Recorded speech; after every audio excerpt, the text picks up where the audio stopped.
नमस्कार दोस्तों, मैं दीपक यादव सूरजदीप क्लासेस में आपका स्वागत करता हूं। अगर यह वीडियो आपको पसंद आया है तो शेयर और सब्सक्राइब ज़रूर करिएगा और हाँ, बेल आइकन दबाना मत भूलिएगा ताकि हमारे हर वीडियो के अपडेट्स आपके पास पहुंचते रहें। इसलिए आज मैं आपको बताने जा रहा हूं एक्सरसाइज 1.2। ठीक है, एक्सरसाइज 1.2 आपको बताने जा रहा हूँ। प्रश्नावली 1.2। देखिए, इसमें पहला क्वेश्चन क्या दिया है। पहले का ये फर्स्ट है, प्रत्येक अपरिमेय संख्या एक वास्तविक संख्या होती है। क्या यह कथन सत्य है? प्रत्येक अपरिमेय संख्या एक वास्तविक संख्या होती है।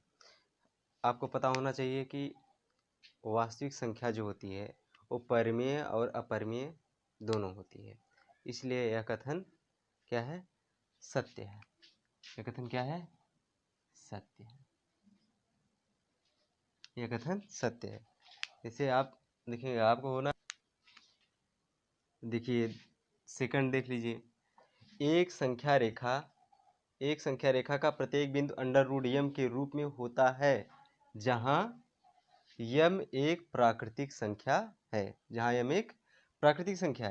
देखिए क्या संख्या रेखा का पर प्रत्येक बिंदु प्राकृतिक संख्या का वर्गमूल ही होता है। वर्गमूल अंडर रूट मतलब अंडर रूट यम का मतलब वर्गमूल, प्राकृतिक संख्या का वर्गमूल। क्या संख्या रेखा पर प्रत्येक बिंदु जो है वर्गमूल ही होता है? नहीं। हम देखते हैं, जैसे माना कि हम देखते हैं, जैसे अब संख्या रेखा पर संख्याएं हैं। क्या जो 3 है, क्या ये 3 किसी का वर्गमूल है? क्या ये 3 किसी का वर्गमूल है? किसी प्राकृतिक संख्या का वर्गमूल है? नहीं है।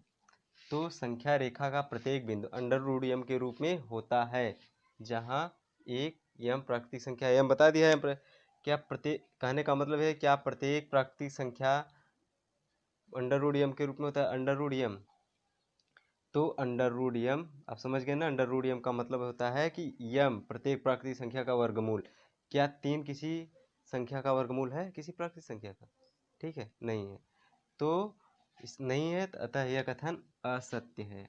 असत्य है, असत्य। ठीक, यह कथन असत्य है। अब थर्ड वाला देख लीजिए। प्रत्येक वास्तविक संख्या एक अपरिमेय संख्या होती है। कह रहा है कि प्रत्येक वास्तविक संख्या एक अपरिमेय संख्या होती है। वास्तविक संख्या हमने बताया कि वास्तविक संख्या होती है परिमेय तथा अपरिमेय संख्याओं का संग्रह। क्या होता है? वास्तविक संख्या होता है। अतः यह कथन असत्य है। क्यों? क्योंकि केवल कह रहा है कि प्रत्येक वास्तविक एक अपरिमेय संख्या ही होगी। क्या अपरिमेय संख्या ही होगी? नहीं, क्योंकि परिमेय भी होता है, इसलिए यह कथन असत्य है। ठीक है। अब कह रहा है क्या सभी धनात्मक पूर्णांकों का वर्गमूल अपरिमेय होते हैं? यदि नहीं तो एक ऐसी संख्या के वर्गमूल का उदाहरण दीजिए जो एक परिमेय संख्या है। देखिए यहाँ पर कह रहा है क्या सभी धनात्मक पूर्णांकों का वर्गमूल अपरिमेय होते हैं? यदि नहीं होते हैं तो ऐसी संख्या के वर्गमूल का उदाहरण दीजिए जो एक परिमेय संख्या होती है। ध्यान, जैसे हम एक उदाहरण ले लेते हैं। हम देखते हैं सभी धनात्मक पूर्णांकों का वर्गमूल अपरिमेय होते हैं। ऐसा तो नहीं होता है, क्योंकि देखिए जैसे हम 4 ले लिए। जैसे हम 4 ले लिए, 4 का हम जब वर्गमूल निकालेंगे तो इसका वर्गमूल क्या आएगा? 2 आएगा। क्या 2 अपरिमेय संख्या है? इसे भी अगर हम 2/1 कर दें तो इसे भी 2 को भी हम परिमेय संख्या के रूप में लिख सकते हैं। इसलिए ये इसमें कह रहा है यदि नहीं तो एक ऐसी संख्या के वर्गमूल का उदाहरण दीजिए जो एक अपरिमेय संख्या है। तो इसको उदाहरण आप मान लीजिए। एक एग्जाम्पल है, दे दीजिए। ये 4 है, एक प्राकृतिक संख्या, इसका वर्गमूल हम निकाल लेते हैं, 2 आ जाता है। 2 एक अपरिमेय, 2 को परिमेय संख्या के रूप में लिखा जा सकता है। ठीक है। तीसरा क्वेश्चन है, दिखाइए कि संख्या रेखा पर अंडर रूट 5 किस प्रकार निरूपित किया जा सकता है। एक रेखा खींचते हैं हम।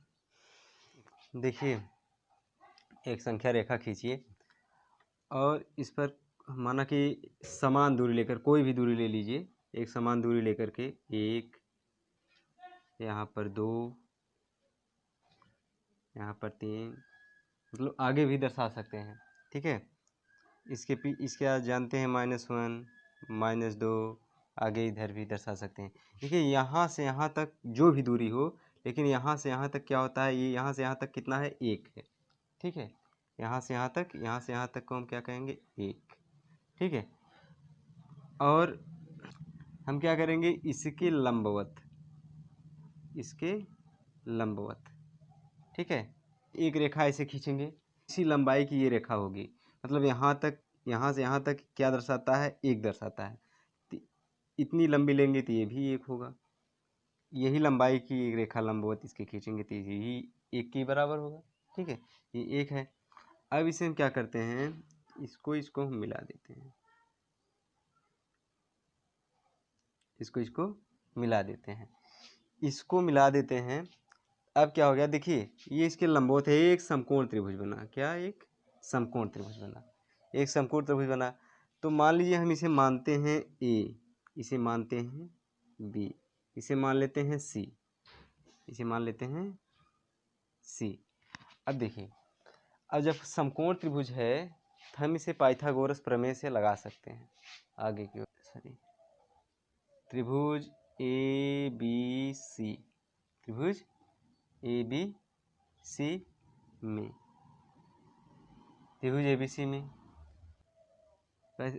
अब ये फॉर्मूला लगा, AC स्क्वायर बराबर हो जाएगा, ये क्या है, ए बी स्क्वायर मतलब प्लस BC स्क्वायर। AC कर्ण के स्क्वायर बराबर आधार के स्क्वायर प्लस लंब का। ये क्या है, पाइथागोरस प्रमेय है, यही पाइथागोरस प्रमेय है। तो हम देखते हैं AC स्क्वायर बराबर, ये क्या होगा, AB कितना है, ए बी कितना है, 1 है, 1 का स्क्वायर कर देंगे। BC कितना है, 1 है, BC भी 1 है, तो BC के स्थान पर 1 रखेंगे। अब इसका स्क्वायर है तो इसका भी स्क्वायर है। जिस प्रकार से ए बी के स्थान पे हमने क्या रखा, AB कितना था, 1 था, AB के स्थान पे 1 रखा है, AB का स्क्वायर था इसका भी स्क्वायर। ठीक है, AC स्क्वायर, 1 का स्क्वायर करेंगे 1 ही आएगा, प्लस 1 का स्क्वायर करेंगे तो 1 ही आएगा, तो AC स्क्वायर बराबर 2, तो AC बराबर क्या हो जाएगा, √2। ठीक, √2 ये आ गया, ये कितना हो गया, ये √2। अगर जैसे आपको पूछा होता कि √2 को संख्या रेखा पर प्रदर्शित कीजिए तो हम ऐसे ही निकाल लेते, लेकिन यहाँ पूछा क्या है कि √5 को किस प्रकार दर्शाते हैं। ठीक है, अब देखिए हम आगे क्या करेंगे, हम क्या करेंगे, ये जो रेखा है AC के लंबवत एक रेखा खींचेंगे, इसके लंबवत AC के, ध्यान देना, किसके लंबवत खींचेंगे, AC के लंबवत की एक रेखा खींचेंगे, AC के लंबवत खींचेंगे एक रेखा। ठीक है, AC के लंबवत एक रेखा खींचेंगे, और ये इसकी लंबाई कितनी होगी, इसकी लंबाई इस 1 के बराबर होगी, जिसकी लंबाई, जितना लंबाई 1 की है उतनी ही लंबाई इसकी भी होगी, इसके लंबाई के बराबर, ये भी 1 ही होगा। इसकी लंबाई की 1 बराबर हो तो ये भी 1 ही होगा, इसकी लंबाई भी 1 होगी। अब देखिए यहाँ से हम इसको मिला देते हैं। ठीक है, यहाँ से इसको मिला दिए, जब इसको मिला दिए तो अब देखिए ये समकोण त्रिभुज ये भी बन गया। अब ये अभी हम इसे मान लेते हैं D, अब देखिए इसे D मान लेते हैं तो ये भी समकोण त्रिभुज हो गया ना। अब हम क्या करेंगे, अब ये कर्ण हो जाएगा, ये आधार हो जाएगा, ये लंब। अब देखिए इसे आधार ले, इसे लंब ले लेते हैं, ये तो कर्ण है। देखिए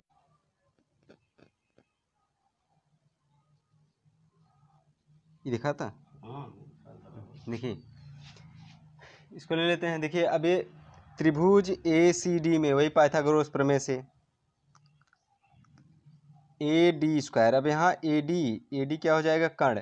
पाइथागोरस प्रमेय होता है कर्ण का स्क्वायर बराबर लंब का स्क्वायर प्लस आधार का स्क्वायर। तो AD यहाँ क्या है, कर्ण है, DC DC का स्क्वायर प्लस AC का स्क्वायर, तो AD का स्क्वायर, AD का स्क्वायर बराबर DC क्या है यहाँ पर, DC कितना है, 1 है। DC क्या है, 1 है। एक है तो DC का स्थान पर 1 रखेंगे और इसका जो है स्क्वायर है तो 1 का भी स्क्वायर कर देंगे प्लस। अब देखिए ये AC कितना है, AC √2। AC देखिए AC का मान आया है, AC का मान हमने निकाला √2। ये देखिए √2 निकाला हमने। AC का स्क्वायर कर देंगे, अगर AC का स्क्वायर है तो √2 का भी स्क्वायर करेंगे। अब देखिए 1 का स्क्वायर प्लस यहाँ √2 का वर्क करेंगे तो यहाँ क्या आ जाएगा, 2 आ जाएगा। क्या आ जाएगा, 2।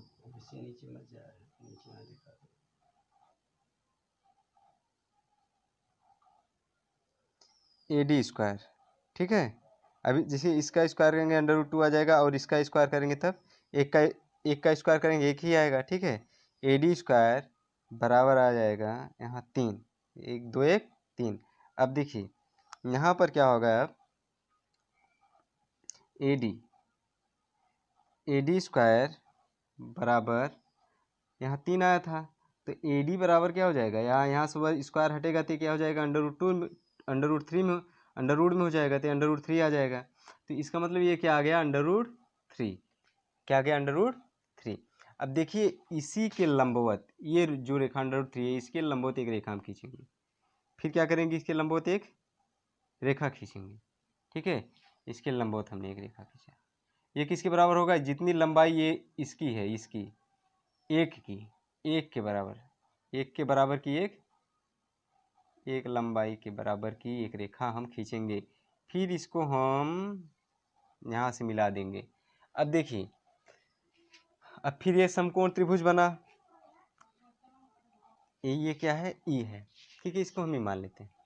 अब ये भी एक समकोण त्रिभुज बन गया। त्रिभुज ए, ये देखिए ए तो ए है, ये ADE, त्रिभुज ADE, त्रिभुज ADE, ठीक है। त्रिभुज ADE में अब इसमें क्या करेंगे, ये भी समकोण त्रिभुज है। क्या इसमें कर्ण क्या हो गया, AE क्या है, कर्ण है। AE का स्क्वायर, AE क्या है, कर्ण है। कर्ण का स्क्वायर पाइथागोरस प्रमेय होता है, कर्ण का स्क्वायर AE कर्ण है, कर्ण का स्क्वायर हमने कर दिया। और लंब का स्क्वायर, लंब ये DE को हम लंब ले लेते हैं। ये DE को लंब लेंगे, लंब का स्क्वायर होता है तो DE का स्क्वायर हो गया प्लस आधार को हम AD को आधार मान लेते हैं। AD आधार है, AD आधार है तो आधार का स्क्वायर होता है तो AD का स्क्वायर हमने कर दिया। तो देखिए AE बराबर होगा AE इसका स्क्वायर DE कितना है, DE 1 है, 1 का स्क्वायर प्लस और DA कितना है, AD कितना है, AD कितना है, √3 है, √3 का वर्ग हम कर देते हैं। AE का स्क्वायर बराबर 1 + 3, इसका वर्ग करेंगे अंडर हट जाएगा, बराबर कितना आ गया, 4। तो AE स्क्वायर बराबर 4। अगर AE बराबर हम निकालें तो क्या हो जाएगा, √4। अगर AE बराबर देखें तो AE बराबर क्या होगा, √4। AE का मान कितना आ गया, √4। अब देखिए अब देखिए फिर क्या करें, हमें √5 लेना, हमें √5 दर्शाना था, ठीक है। अब देखिए हम क्या करेंगे, इसके लंबवत खींचेंगे,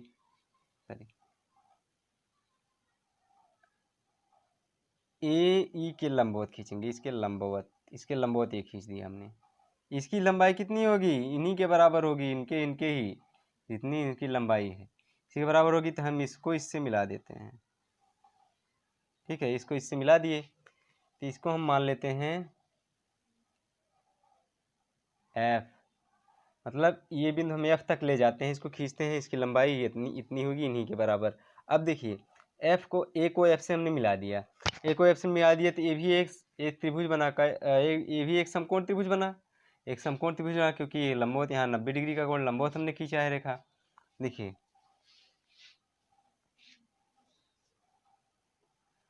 अब देखिए यहाँ पर ये अंडर रूट कितना हमें प्राप्त हुआ, 4 प्राप्त हुआ, ये वाला ये ए अंडर रूट 4 प्राप्त हुआ।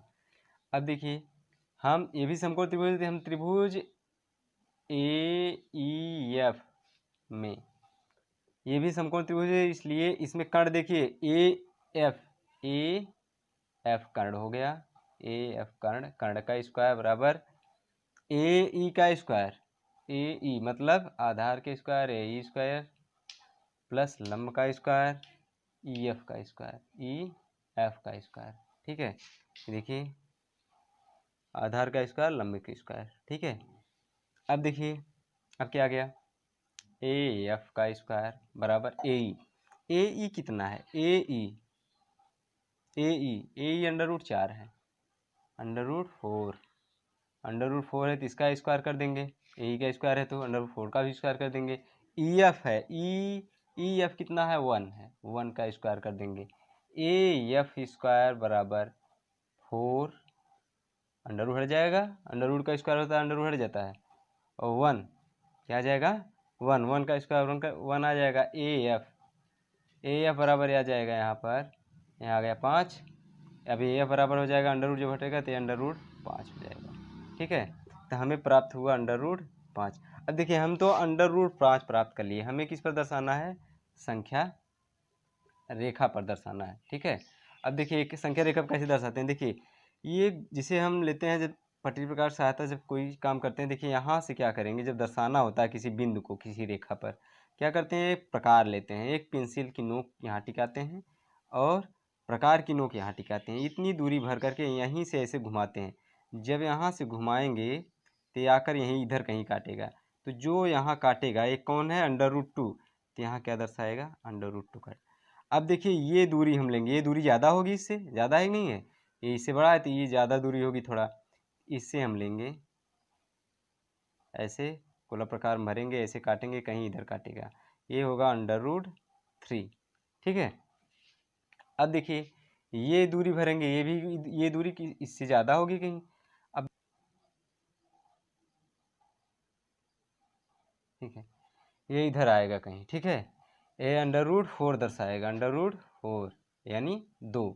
अब देखिए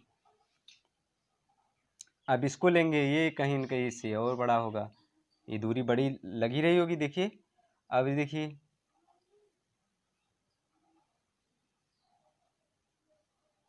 ऐसे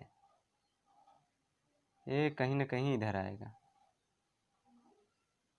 अंडर रूट 5 मतलब इस बिंदु पे जहाँ जहाँ ये दूरी लेकर जब गोला प्रकार में भरते हैं, ऐसे काटते हैं, जहाँ काटेगा ये वहीं पर ये दूरियां दर्शाई जाएंगी, क्योंकि यही दूरी तो होगी यहाँ से, ये दूरी अगर नापा जाए, ये दूरी जब ऐसे काटेगा तो यही दूरी, इसका मतलब कंपास में ये दूरी यहाँ काटी जाती है। ठीक है, ये सब अलग अलग, तो ये दूरियाँ क्या हैं, अंडर रूट 5, ये अंडर रूट यहाँ आएगा, अंडर रूट 4, अंडर रूट 3 ये जो काटा है इसको, ये अंडर रूट 3, ये अंडर रूट 2। ठीक है, समझ में आ गया होगा।